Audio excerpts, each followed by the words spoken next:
Então, meus amigos, com muita alegria, pela primeira vez esse ano ou a segunda? Segunda vez, Eduardo, em face desses transtornos todos, eu acho que foi uma caridade, isentar o Eduardo do sacrifício. Para ter uma ideia, ele trabalhou no Rio, voltou a Niterói e voltou para fazer a palestra hoje. Então, vocês podem avaliar o afeto, quer dizer, os laços afetivos que nos unem ao Eduardo. Então, é nosso compromisso, então, recebê-lo com as nossas melhores vibrações, envolvê-lo em vibrações de gratidão e de paz, para que ele se sinta na sua casa. Queridos, uma boa noite a todos. Vou de novo, hein? Mais uma chance. Eu dei um plantão de 24 horas aqui em Piedade, de domingo para segunda. Fui para Niterói, trabalhei na clínica e agora peguei a Grajaú Jacarepaguá para estar aqui. Estou cheio de entusiasmo, então boa noite, queridos. Boa noite. Pelo menos, se vocês não me ajudarem, eu vou tombar aqui em cima. Vocês vão pensar que eu estou em transe. Nossa, o que está acontecendo? Que espírito é? O espírito do minhoco. Porque realmente eu estou, como diz, no bagaço, né? Plantão pesado, 24 horas, não foi fácil. E queridos, o que está havendo aqui, gente? O que é isso? O avião caiu aqui, o avião não foi lá em Santos, né?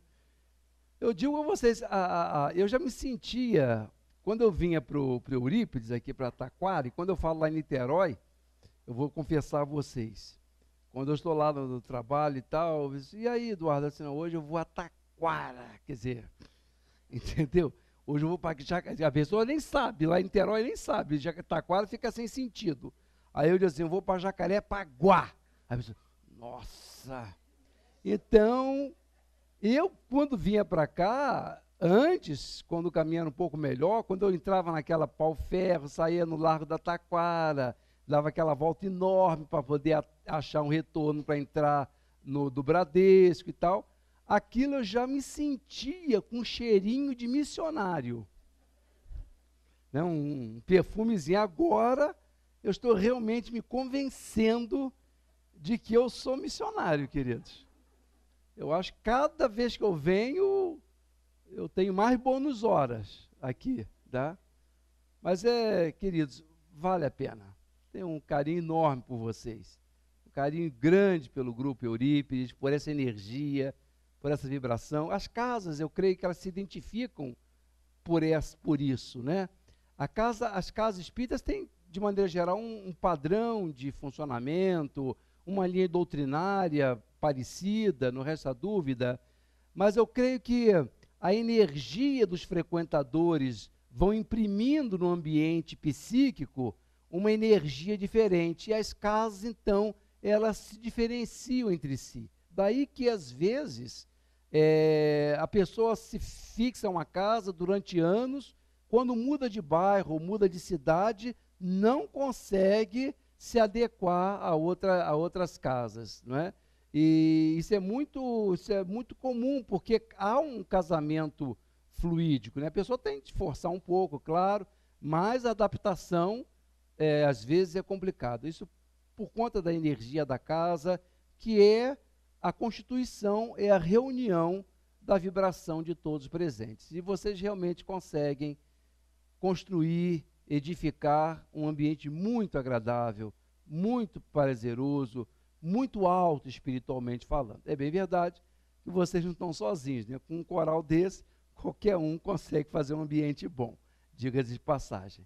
Mas que Deus nos abençoe, que os bons espíritos possam verificar o nosso esforço, meu sim, mas de vocês também, de se ausentarem de suas casas, deixarem às vezes uma hora de descanso, de repouso, às vezes uma outra atividade, para que estar na casa de Eurípides na Casa Espírita Eurípides de Bassanufo, na expectativa de levar uma mensagem, trazer suas pendências, seus anseios, suas buscas.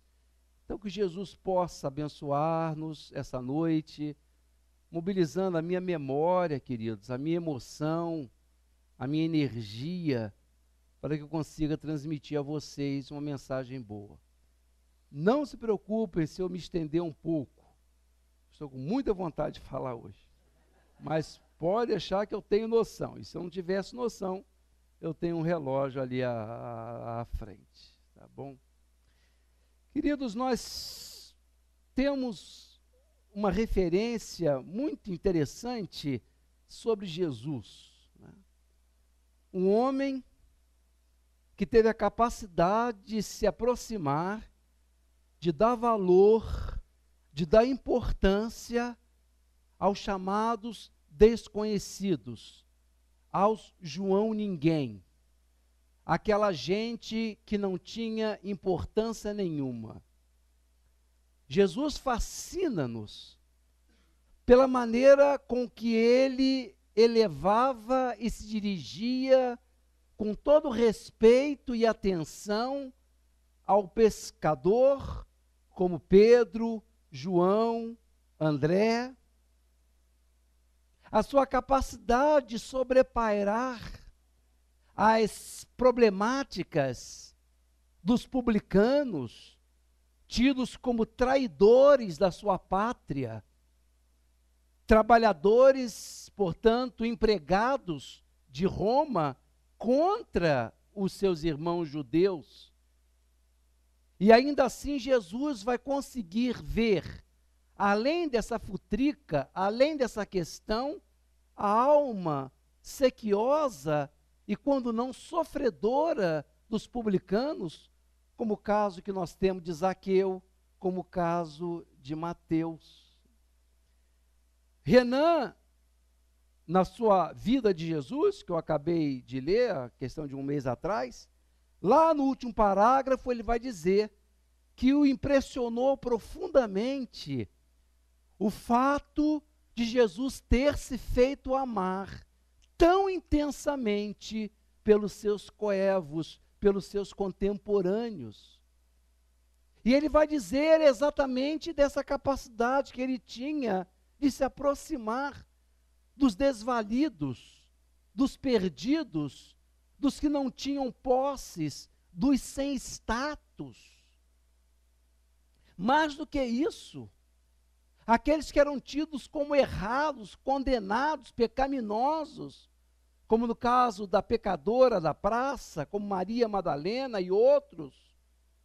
Jesus vai ter a capacidade de ver a alma além dessas questões mais externas e se fazer mestre, amigo, irmão, companheiro daquela gente que não tinha nenhuma representação no mundo.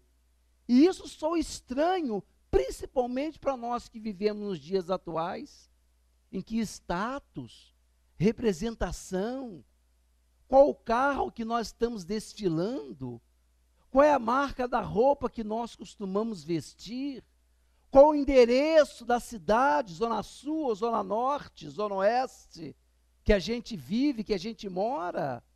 Esses referenciais externos, que servem para as representações externas, mundanas dos dias atuais, principalmente, Jesus vai mostrar um deboche, uma desconsideração por tudo isso, verificando, além de tudo, o ser humano na sua essência, na sua importância, na sua grandeza, na sua dignidade.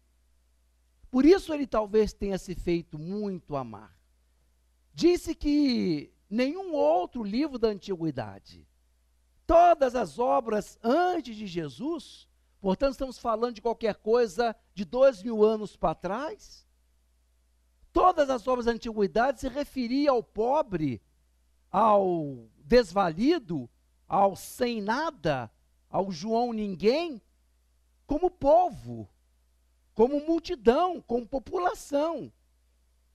Os evangelhos são a primeira obra na terra em que o desvalido, o coitado, o João Ninguém, é apresentado com seu nome e sobrenome. Ele vale não como multidão, ele não vale como população. É Pedro Barjonas, é João, filho de Levi, é Mateus, filho de Levi. Então são referenciais e isso até então não conhecíamos. O que nós temos hoje referencial das creches, dos hospitais, dos manicômios, das obras beneméritas que se espalham pelo planeta, tudo isso se inaugura com o Evangelho. Porque a Grécia, embora muito desenvolvida, social, filosoficamente falando, não possuía nenhum apelo nessa natureza de atender o coitado, aquele que não tem nada, o desprezado, aquele que não tem status nenhum. Portanto, Jesus traz uma nova maneira de ver o homem. Ele inaugura, traz para a terra uma dimensão diferente do que é a alma humana na sua importância, na sua grandeza. Ainda que esteja ela momentaneamente fazendo experiências ruins, equivocadas, desorientadas perante a vida. Só por isso esse homem é extraordinário. Só por isso, por essa coragem de se opor ao status quo, adiante dos poderosos, virar-lhe os olhos, o rosto e se inclinar para o necessitado, só por isso, há 2000 anos atrás, por ele ter inaugurado essa nova maneira de ser e de ver o ser humano, Jesus, naturalmente, diz Renan, fez-se amar profundamente. E esse aspecto de Cristo, exatamente esse seu tropismo pelo necessitado, pelo sofredor, pelo desvalido, pelo doente, pelo coitado, repito novamente, pelo João Ninguém, fascina-nos, mas leva-nos às vezes a uma distorção, penso eu, naquilo que deve ser o maior ser que já nos visitou na palavra dos Espíritos. Nenhuma outra presença espiritual se equivaleu, se comparou a Jesus de Nazaré. Ele é o governador da terra, é o Senhor do mundo, é o príncipe dos príncipes. De modo, queridos, que convenhamos, um homem que vai asseverar que nenhuma ovelha se perderá do rebanho de Deus, que vai garantir que por menos ou mais tempo, querendo ou não, todos irão, nós temos de convir que a mensagem de Jesus não pode estar circunscrita somente aos sofredores, aos infelizes, aos desvalidos. Porque se assim fosse, o que seria das pessoas que estão bem? Dos sãos? Então a pessoa não teria direito de estar feliz? Seria o evangelho uma ameaça às pessoas que estão vivendo uma vida tranquila? Porque é verdade, nós temos momentos difíceis, momentos de testes, momentos em que nós vacilamos e um momento de testemunho em que a gente às vezes duvida da nossa força.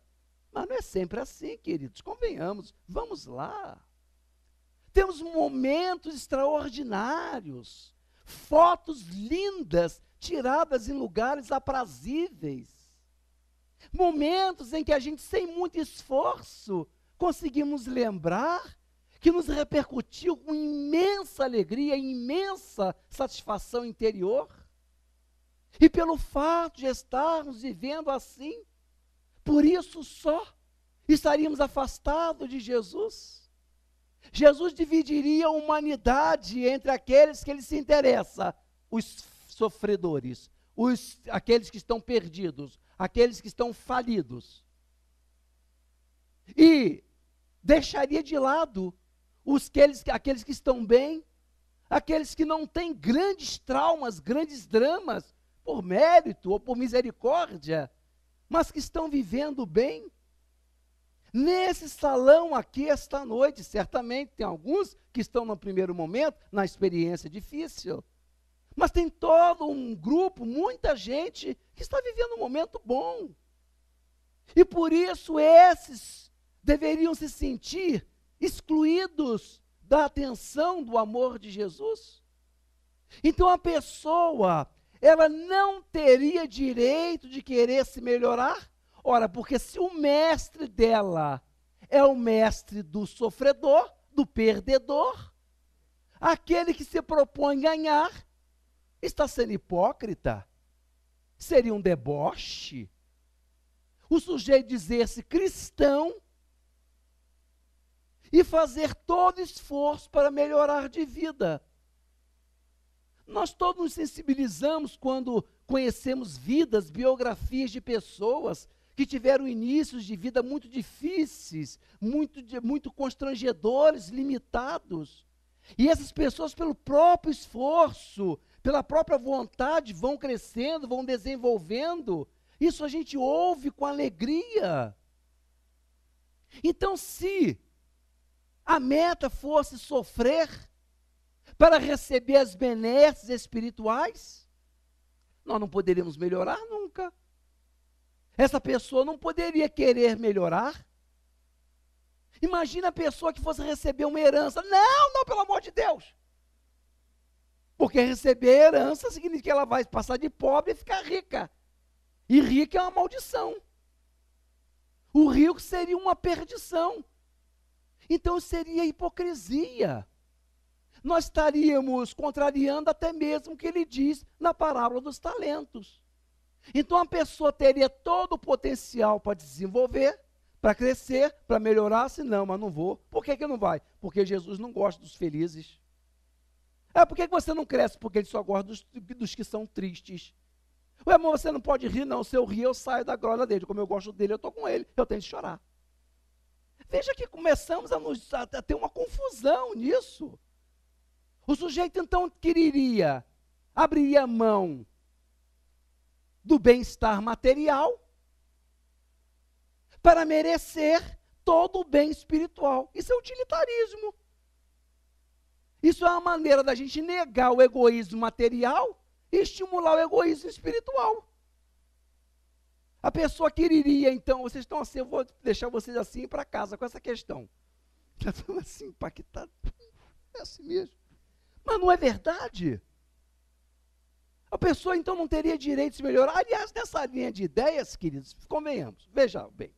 A pessoa tem uma encarnação de 60, 80, 70 anos, vivendo infeliz, vivendo amargurada, vivendo triste, sempre perdedora.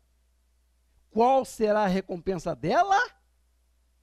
A eternidade de felicidade.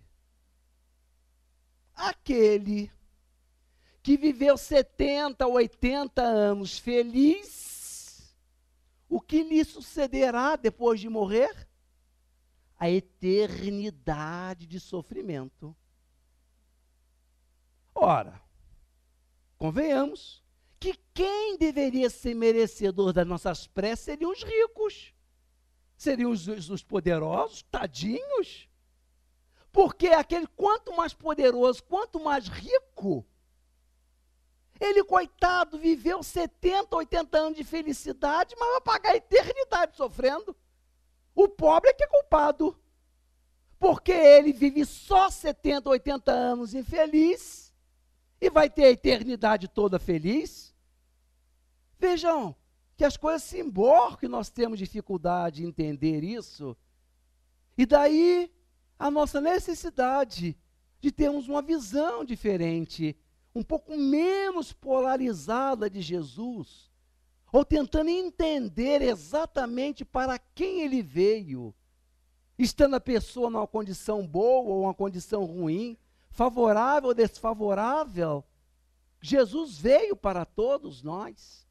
Em verdade, sua mensagem é uma mensagem para os ricos, para os pobres, para os que estão perdidos, para os pecadores, para os ganhadores, para todos. É o que nós vamos ver na passagem do centurião romano. Um centurião significa um chefe de 100 soldados, centurião. Um homem rico, um representante de César na Palestina. E esse homem se aproxima de Jesus e diz assim: Senhor, em minha casa o meu servo padece de uma doença horrível, padece de dores horríveis, Senhor, e eu sei que o Senhor pode curá-lo. O centurião vai a Jesus interceder por um empregado. E Jesus então diz: sim, então eu irei à sua casa para curá-lo. E é uma das cenas mais lindas do Evangelho, o carinho desse homem para Jesus. Ele diz: não, Senhor, não vás, porque a minha casa não é digna de ti. Eu sou um homem de ordens, eu também mando. Eu digo ao meu soldado, vai, ele vai. Eu digo ao meu serviçal, faz isso, ele faz. Basta que o Senhor mande, e o meu empregado, o meu serviçal, estará curado. Jesus olha para aquele homem e diz para os seus queridos discípulos: não vi em toda Israel uma fé do tamanho da desse homem. Um centurião, um romano. E onde o carinho desse homem com Jesus certamente era imprudente, certamente era inadequado. Jesus, começando a sua tarefa, ir à casa de um romano, de um centurião romano. Então aquele homem diz: não, Senhor, não precisa ir. Livra Jesus desse constrangimento. Tenha apreço pela figura de Jesus. Igualzinho a nós, quando a gente conhece alguém famoso. A gente quer que fique na nossa casa. Sabe quem está lá em casa? Não é assim?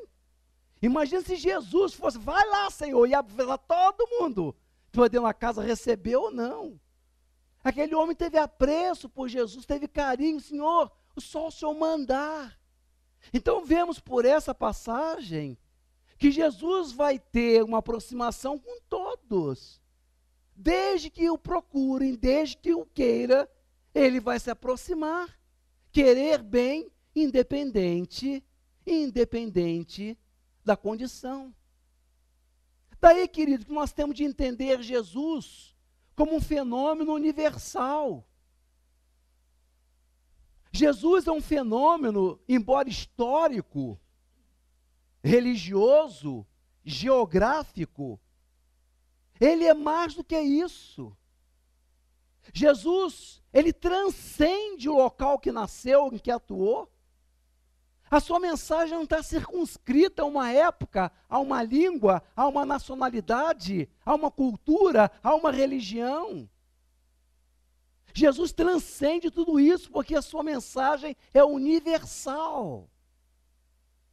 E mesmo aqueles que não o conheceram, e mesmo aqueles que por um bloqueio cultural não o conheçam, essas pessoas podem estar incluídas na salvação ou na sua pregação divina, desde que cumpram os seus 2 mandamentos: reconhecer-se como filho de Deus e beneficiar o próximo naquilo que tiver ao seu alcance. Só isso.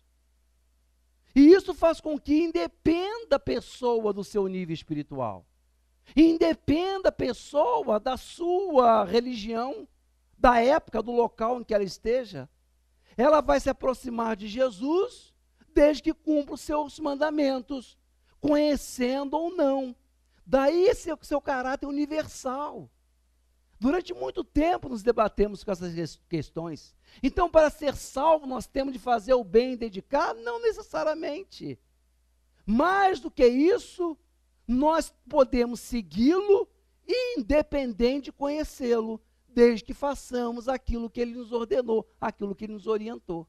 É o que fica magistralmente registrado no Evangelho de Mateus 25, 31 a 46, a cena do juízo final.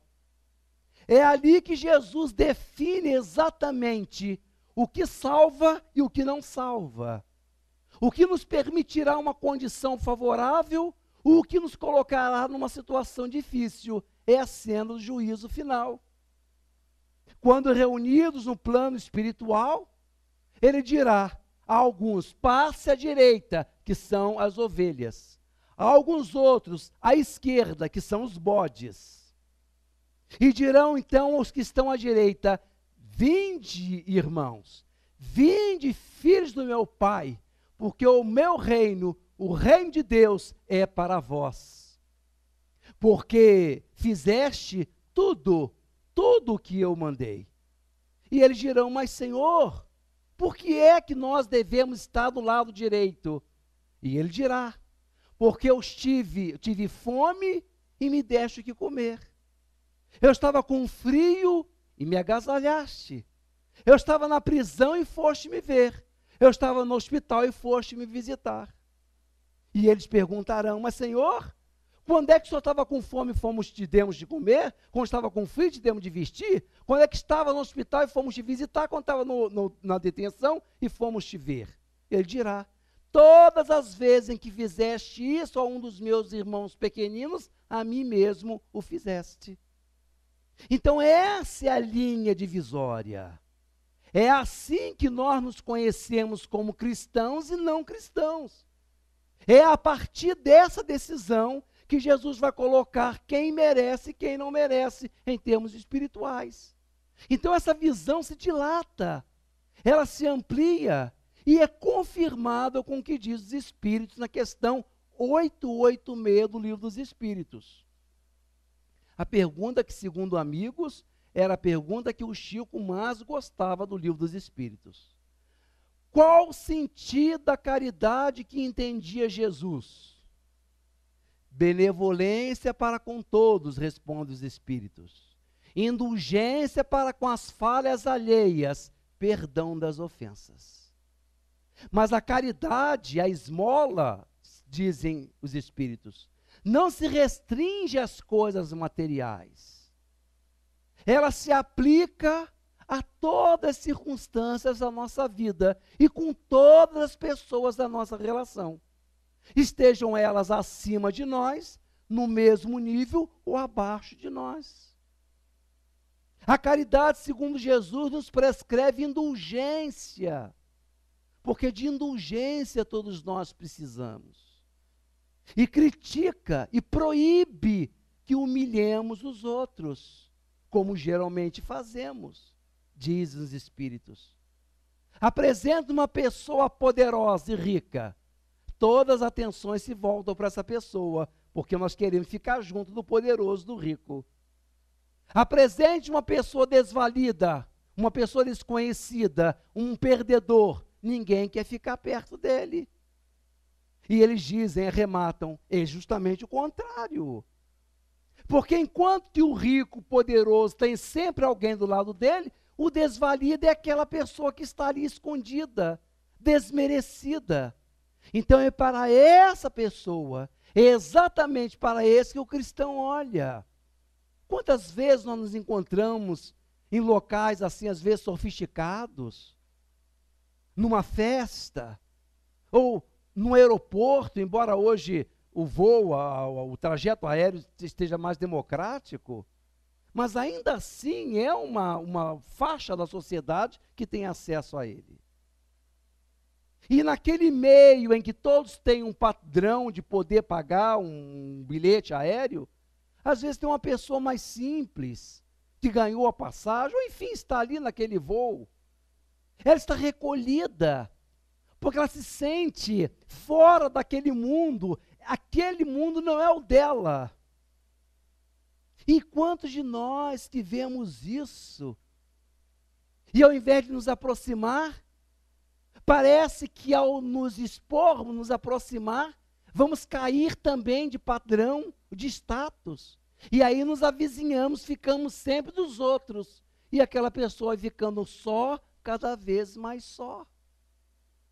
O cristão, aquele que detém poder e dinheiro, aquele que é feliz e bem resolvido, que está no momento feliz da sua vida, quando encontra alguém necessitado, um irmão em provação, se aproxima sem nenhuma superioridade e diz: irmão, irmão do meu coração, o meu pai, o teu pai, o nosso pai, me permitiu esse momento em que eu posso te oferecer alguma coisa. Deixa eu ser útil a você. Porque foi isso que o nosso irmão comum nos ensinou. Deixa eu te ajudar, irmão. Deixa eu fazer para você alguma coisa para mitigar a sua dor. Porque se você estiver sofrendo menos, eu sofro também menos, eu fico mais alegre. Então essa é a maneira em que a pessoa pode estar no melhor da sua vida, mas não se isola, não se ensoberba, não sobe, não se distancia daquele que sofre.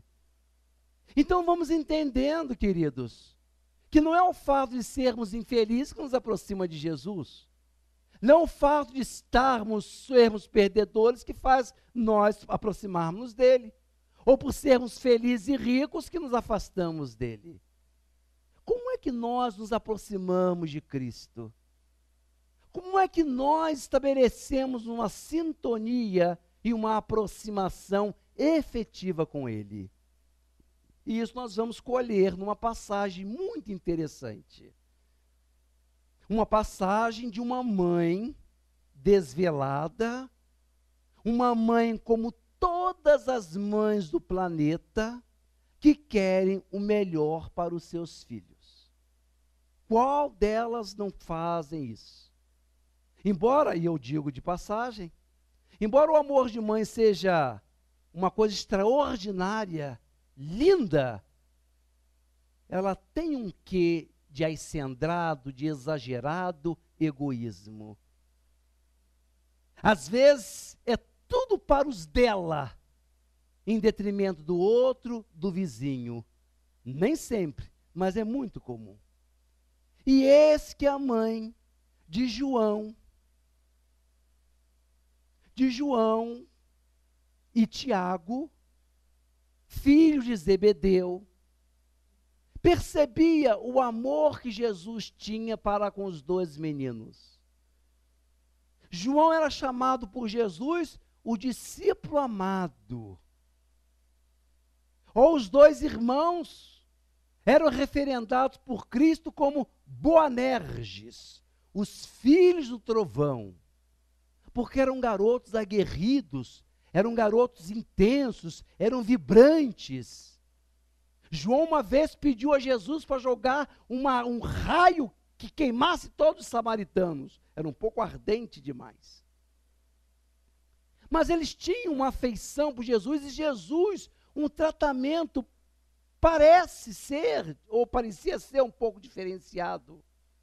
Ele tinha um apreço, talvez João, dos seus 16 anos, já tão afeito a Jesus. Então ele se aproxima de Jesus, os dois irmãos, e a mãe dos dois percebe que Jesus tem um carinho muito grande pelos seus filhos. E o que faz ela, então, se aproxima de Jesus, e o texto evangélico diz assim, adorando-o. Quando eu li isso, que ela se aproximava de Jesus, adorando-o, eu disse assim, bajulando-o. Não é aquela mãe que quer colocar o filho na repartição, aí vai conversar com o tio, vê se você consegue, é seu sobrinho, faz isso por mim, leva o bolinho que ele gosta mais, o salgadinho que ele gosta mais. Elas fazem o diabo para conseguir um bem-estar do filho. Não é assim? Elas querem porque é o filho dela, pronto. E essa mãe, isso não é agora, a mãe de Tiago, a mãe de João fez isso. Aproxima-se de Jesus, adorando-o, diz o texto. Mas ela estava diante de Cristo. Os bobos aceitam um bolinho, salgadinho e tal, e pensam que é carinho quando ela vai fazer o pedido, né? Mas Jesus era o Senhor da verdade, olhou-a por dentro e diz assim: que queres? E eu li esse texto e disse: vamos lá, fala o que você quer. Lá não está assim, mas ele: que queres? Isso é o texto evangélico. Assim, Senhor, ela não se intimida.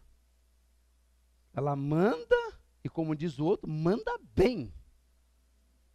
Senhor, ordena que estes meus 2 filhos, no reino dos céus, sente um à tua direita e o outro à esquerda. Só isso. Os filhos das outras que sentem atrás, sentem embaixo, sentem em cima, os meus, um à direita ou à esquerda. Só isso que ela queria. As mães entendem isso. Ué, a mãe do outro que fosse lá pedir a ele, não é assim? Esse é o egoísmo. Isso é exagerado, egoísmo. É característica também do amor de mãe, não obstante a sua lindeza. Senhor, manda que no reino, um sente à tua direita e o outro à esquerda. E ele vai dizer: não sabes o que me pedes. Não sabes o que me pedes. Acaso podereis beber o cálice que eu vou beber? E ela diz: sim.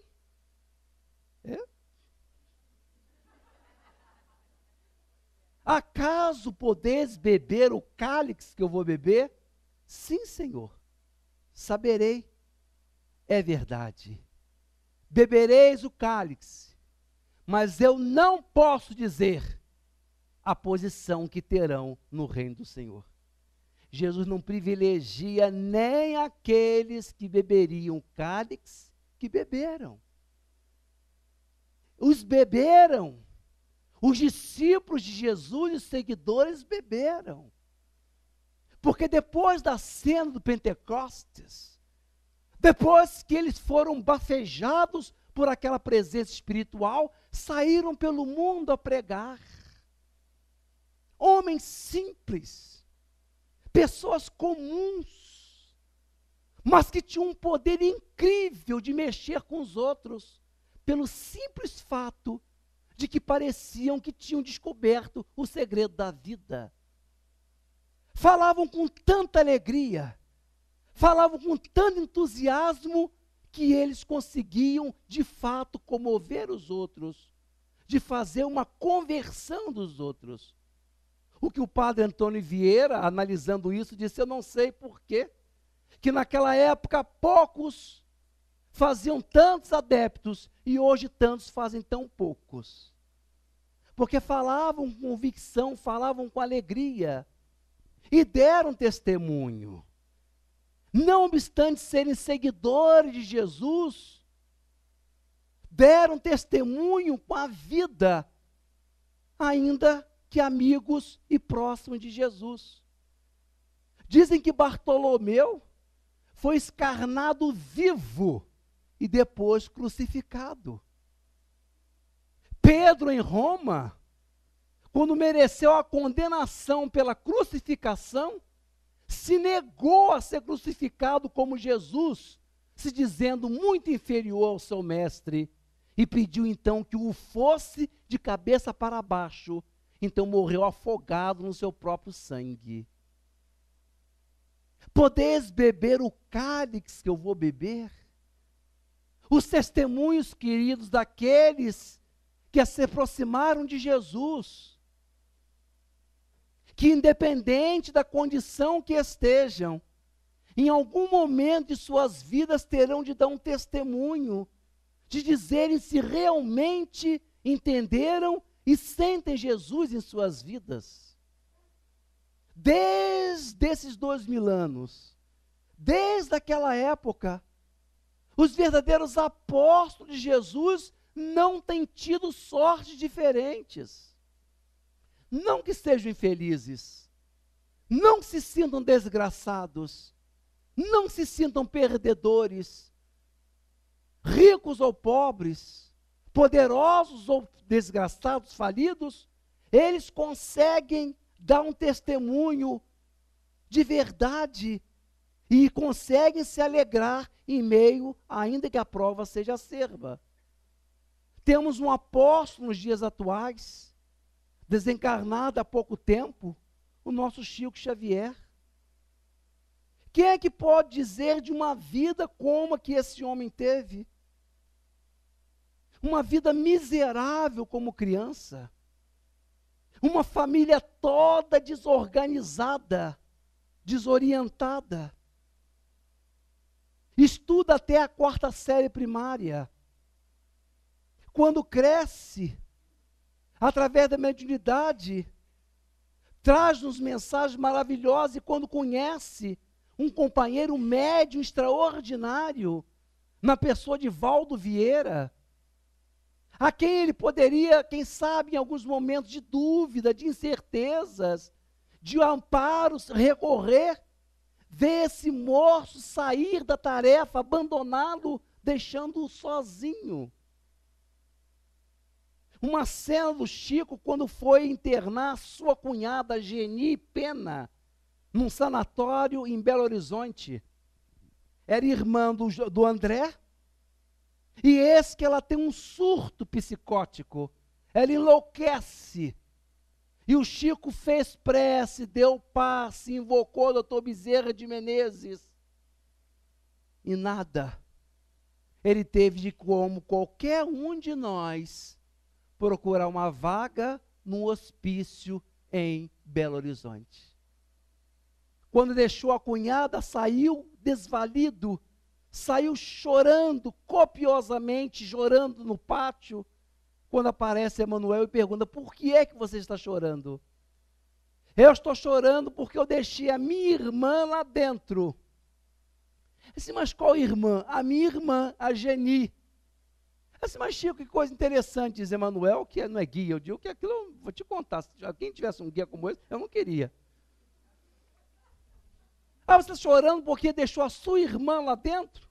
Oswaldo, que antes da sua irmã estar lá, você tinha 300 outras irmãs lá dentro. Eu nunca vi você chorar assim por não, e uma outra como está chorando. Assim, mas o senhor tem de saber que ela é mais próxima de mim.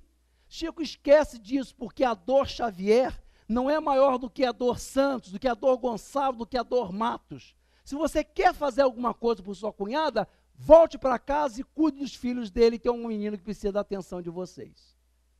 Queridos, nós ficamos espantados quando a sorte nos visita em casa com uma provação dessa, um filho doente. Eu estou falando de Chico Xavier. Eu estou falando de Bezerra de Menezes. Eu estou falando de uma assessoria espiritual, em que a cunhada dele foi lá e teve internada durante um tempo no hospital. Eu conheci a questão de pouco tempo atrás. Eu acho que a pessoa que nessa encarnação foi a pessoa que mais conviveu com Chico Xavier. Essa senhora, por exemplo, ela conheceu Dona Laura. Foi amiga de Dona Laura, mãe de Lísias, aquela que reencarnou, como narra André Luiz. Ela conheceu Dona Laura, foi amiga dela, conforme a revelação do Chico. Essa senhora hoje está com 96 anos. A sua nora me disse que até algum tempo atrás ela não falava a idade dela. Agora está com 96, ela fala até com um pouco de garbo. Eu tenho 96 anos, me disse ela. E sim, como é que a senhora está? Assim, eu estou muito bem. Eu ainda sei o que como, ainda sei o meu nome. Assim, mas a senhora está bem? Assim, estou bem, sim. E ali, conversando com ela, eu comecei a entender, a ouvir alguns trechos da vida dessa mulher, de quase 100 anos, de profundo amor, de profundo carinho com Chico Xavier. Quando ele via o Rio, se hospedava no apartamento dela no Flamengo. E ele então aprontava o quarto dela, que era o melhor quarto, colocava-o lá e ia para a sala, dormir na sala e dizia para ele: Chico, se você precisar de alguma coisa, acende a luz que eu venho te ver. Ela me contou isso, mas então ela ia ficar de olho aberto. Ela não ia dormir. Porque a gente faz um barulho, né? Toca a campainha, alguma coisa para acionar o ouvido, não. Ela devia estar olhando, velando o sono do Chico a noite inteira. Porque era só ele acender a luz para ela vir. Pois essa senhora tinha um neto, o seu garoto, dos seus 13 anos, sai da escola, acompanhado de 2 amiguinhos, 2 coleguinhas. Numa noite em que deu um temporal no Rio de Janeiro, as luzes apagaram no bairro, aqui mais ou menos perto. E ele então não se amedrontou, pegou um cotoquinho de vela e com os 2 amiguinhos subiu na parte de cima da casa. Foram para o quarto onde estava uma arma, um fuzil, que ele havia construído com seu querido pai, que era técnico em armamento do exército. Com sobras, refugos e sobras, o pai com o filhinho montaram um fuzil. Ele amava o pai, porque eram muito próximos. E ele sabia onde estava a arma. Chega no quarto e tem de arrastar um móvel, porque o fuzil estava preso na parede e na frente do fuzil estava uma estante pesada.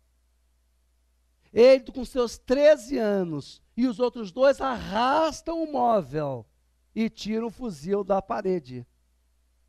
Começam a brincar e chega um momento em que ele tem tempo até de gritar: não aperta porque está carregada. Mas o grito foi numa direção e a bala na outra direção, e ali ele caiu morto, o neto dessa senhora amiga do Chico Xavier, morto no Rio de Janeiro, aos 13 anos, numa noite de tempestade. Ela liga para Uberaba e fala, e recebe de lá palavras de consolo, palavras de enlevo. Esse menino tinha 2 irmãs. Uma delas que já trazia uma predisposição à esquizofrenia. Em função desse episódio, a doença avança e ela hoje é uma menina completamente dementada. Muito boazinha, como as crianças, como as pessoas. Crianças não têm mais de 40 anos, uma mulher, mas que tem os olhos infantis, próprio daquelas pessoas que não viveram nada por conta da doença. Eu pedi que ela me servisse água, ela foi à cozinha e trouxe a bandeja, amigavelmente, gentilmente, com aquele olhar perdido, aquele olhar doido, aquele olhar perdido, como de alguém que não conhece nada, e me serviu água. A outra irmã do menino, talvez pelo trauma, pela situação que se criou na família, ela desistiu de uma vida comum. E começou a se perder, a se desorientar. E fez as experiências mais incríveis, mais sórdidas, a ponto de familiares e amigos que sabiam criticarem e falarem com essa senhora: mas você não pode dar esse apoio a essa moça. E ela ainda assim deu apoio à neta, mesmo assim. Aliás, eu a conheci na casa exatamente dessa neta, que hoje está diferente. Fez lá suas experiências, mas se encontrou. Uma moça boa, uma moça amigável, botou uma mesa de lanche enorme para 3 pessoas que estavam lá. Mas ela fez experiências incríveis. As pessoas que eram ligadas à senhora diziam: irmão, você não pode apoiar ela assim, mas é o que eu posso fazer. Eu tenho que deixar sempre uma janela para ela voltar quando ela quiser. E ela voltou. O pai desse garoto já devia trazer um gene de demência, um gene de Alzheimer. E a doença então evoluiu rápido, e um homem dos seus 55, 60 anos, completamente lerdo, não aceitando o apoio que a mãe dava à sua filha, a neta, ele começa a demandar contra a mãe. Talvez um processo de obsessão, alguma coisa, e nasce uma desavença dele para com a mãe. A discípula de Chico Xavier, o apóstolo de Jesus. A ponto desse moço, o filho, levar a mãe ao tribunal, processa a mãe, dizendo que ela dava aquele apoio porque ela própria tinha perdido a noção da vida, quando era ele que estava perdido. Contou-me ela emocionada, que quando o juiz pergunta a ela, sentada na cadeira de réu, pergunta: então, a senhora tem problemas de relacionamento com os seus filhos? E ela, com toda aquela injustiça, mas ao mesmo tempo sentindo a grandeza das almas que são bonitas, diz: não, meritíssimo, meus filhos são todos maravilhosos. Enquanto, queridos, ela me contava isso, eu cá com os meus botões fui pensando: meu Deus,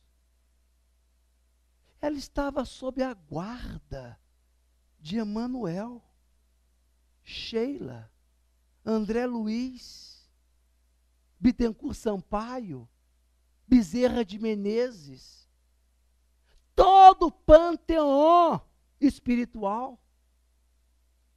Porque por mais que uma casa seja abençoada, por mais que uma casa seja protegida, convenhamos, eu acho que nenhuma casa espírita pode dizer que tenha uma companhia, uma assistência como essa.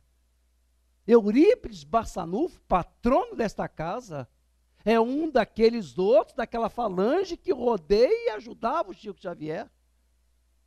Imaginem, queridos, que mesmo sob toda essa proteção, essa mulher foi convidada, nos seus 96 anos de vida até agora, a dar um testemunho desses. Eu fiquei pensando comigo: que tolice, que infantilidade a nossa, quando nos agregamos a uma religião para fugir da provação. Ah, vou para a casa espírita para me defender do sofrimento. A estratégia está errada, queridos. Vai apanhar muito. Porque é exatamente nesse momento que nós estamos em condições que a vida começa a cobrar. Quem poderia dizer, qual casa que poderia dizer que está em melhor condição do que essa senhora sob a guarda, sob a proteção de Emanuel, e tudo isso aconteceu? Quantos de nós aqui não precisava tudo isso? Uma filha doente mental já desventura toda a nossa vida. Um filho nosso perdido no mundo é motivo para que a gente não ria mais às vezes. Um filho ingrato. Essa mulher recebeu esse pacote, recebeu tudo, e tem a alegria de dizer: como é que a senhora está? Eu estou muito bem, eu ainda sei o que como, rindo, eu sei o meu nome. Então, queridos, para estar junto de Jesus, em alguns momentos nós teremos de dar testemunhos. Não importa que estejamos numa condição superior ou numa condição inferior. Nós temos de estarmos próximos. E na hora da desventura, como na hora das aventuras. Então, como é que nós podemos nos identificar com Jesus? Esse homem extraordinário, que não foi recebido pelos judeus como Messias, Porque o Messias para os judeus era um homem poderoso, era um rico, um chefe, que faria justiça a Israel e a desforra aos povos inimigos de Israel. Jesus aparece como um humilde, um sofredor, um humilhado. E isso vai aumentar o ódio dos judeus para com ele. Porque eles não poderiam admitir que o Messias, o Salvador de Israel, estivesse naquela condição subalterna. Então Jesus vai ser o antípoda, o contrário do mundo, queridos. Se as suas palavras são extravagantes, são intensas, são fortes. Vai nos dizer, se teu olho está entre o bem maior, entre você e o bem maior, arranca esse olho fora. Os personagens de Jesus andam pela rua com uma trave no olho, procurando um cisco no olhar do outro, no olho do outro. Jesus fala de pessoas que são meticulosas ao extremo, que ficam procurando na bebida um mosquito, enquanto engolem uma caravana enorme de camelos.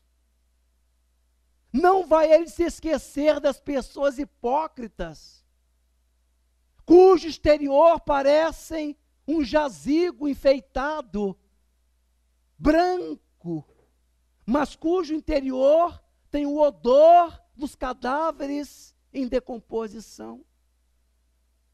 Jesus é a antítese do mundo. Quando ele diz mais, o diz menos. Quando diz assim, o diz não. Se nós queremos aproximar desse homem que diz amar, não resistir ao mal. Se preciso for, dê outra face. O mundo diz não, absolutamente. O mal deve ser combatido com todas as forças.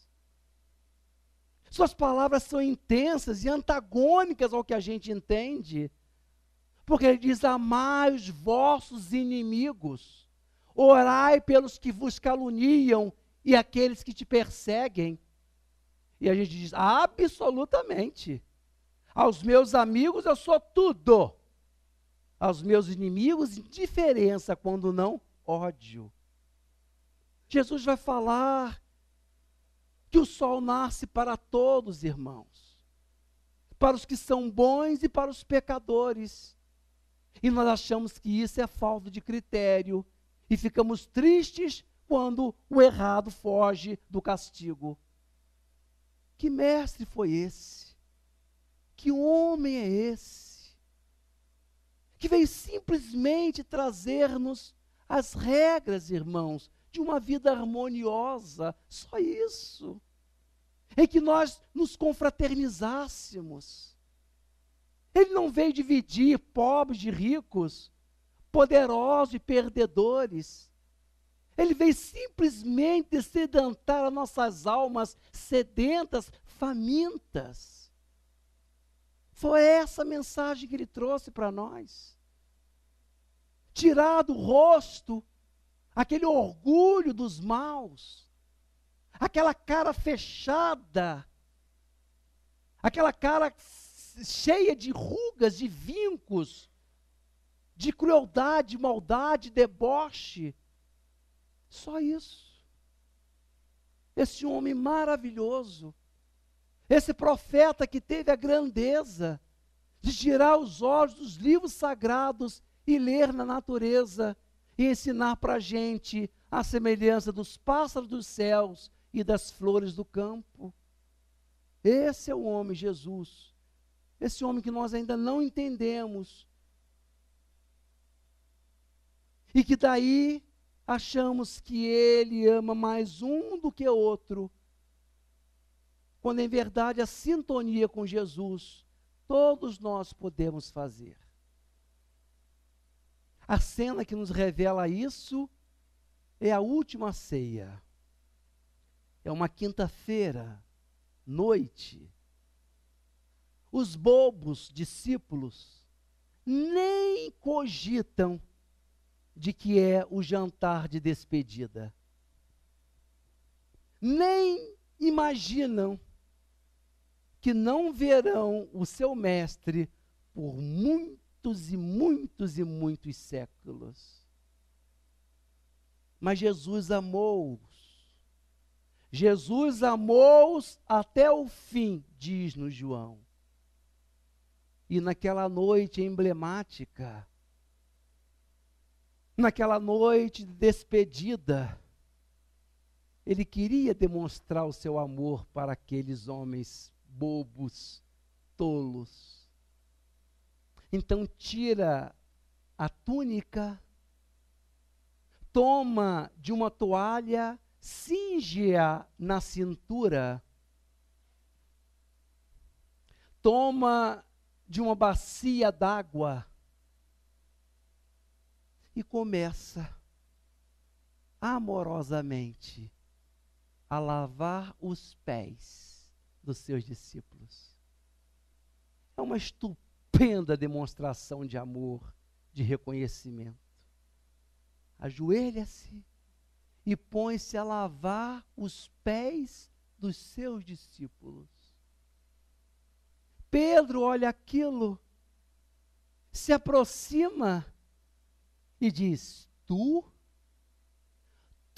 lavas-me os pés a mim? E Jesus diz: Pedro, você não pode entender agora, mas certamente entenderá depois, Pedro. Nunca lavarás meus pés. Pedro, se eu não te lavar os pés, meu filho, não terás parte comigo. Então, Senhor, lave-me inteiro, não só os pés, mas a cabeça também. É assim, queridos. É essa parte com Jesus que estará conosco, que estejamos bem na vida, com motivos de sobra para agradecer as bênçãos recebidas, ou nos momentos tristes da caminhada, em que o que nos resta é tê-lo junto de nós e agradecer-lhe a oportunidade das dores e dificuldades, porque elas mostram também as nossas grandezas. Ter parte com Jesus não estabelece que estejamos nós nessa ou naquela condição.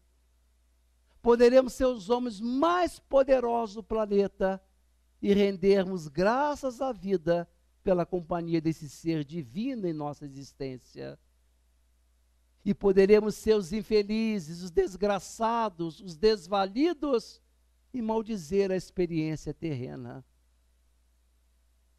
O que nos salva, o que nos compromete com Jesus é ter parte com Ele. Todos nós temos de ter parte com Ele. Eu fiquei pensando, nesses minutos finais, como é que eu terminaria esse nosso bate-papo da noite? Uma poesia, mas não me ocorreu nada. E eu fiquei então pensando que talvez não tenha nada melhor, nada maior, nada mais profundo para terminar essas reflexões do que essas palavras. Vinde a mim, vós que andais cansados e sobrecarregados, porque eu vos aliviarei. Tomai sobre vós o meu jugo e aprendei de mim, que sou manso e humilde de coração, e encontrareis descanso para as vossas almas tristes, porque suave é o meu jugo e leve o meu fardo. Eu sou a luz do mundo. Quem me segue não anda nas trevas, pelo contrário, possui a luz da vida. Deixo-vos a paz, a minha paz vos dou. Não vou-la dou como o mundo a dá. Tudo vos tenho dito para que tenhais paz em mim. Não se turbe o vosso coração.